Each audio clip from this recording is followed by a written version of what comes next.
My rich uncle raised me after my parents dumped me at 13. 15 years on, they arrived grinning. Can you imagine standing at the funeral of the man who saved your life, the only father you ever truly knew, only for your biological parents, the ones who abandoned you 15 years ago, to stroll in, draped in cheap knockoffs, exchanging greedy smirks, ready to collect a fortune? My heart wasn't just broken, it was absolutely enraged.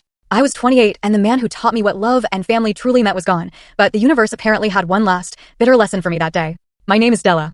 It was just yesterday that I was at Uncle Walter's funeral, my eyes still swollen from crying. He was the man who scooped me up when my own parents tossed me aside, 15 long years ago. Now, in the plush waiting room of an upscale law firm, the elegant mahogany door swung open, and my breath caught in my throat.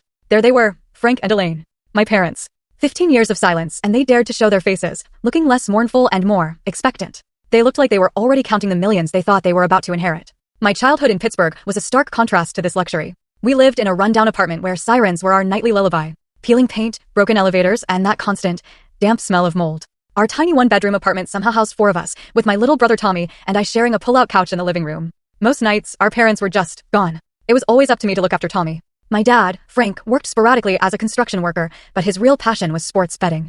Every payday was the same depressing cycle. He'd cash his check, stop at the bookies, and disappear for hours. Sometimes, he'd return jubilant, treat us to ice cream, and promise a better future. More often, he'd stumble home drunk, reeking of cheap whiskey, his mood as volatile as a summer storm. One minute, he'd be crying, telling us he loved us. The next, he'd be throwing plates against the wall because dinner was cold.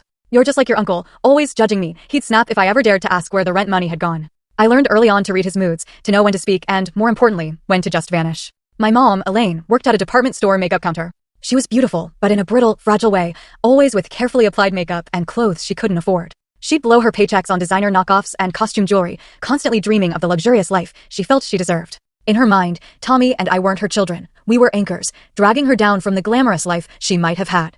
"I could have been a model," she'd sigh, looking at old photographs.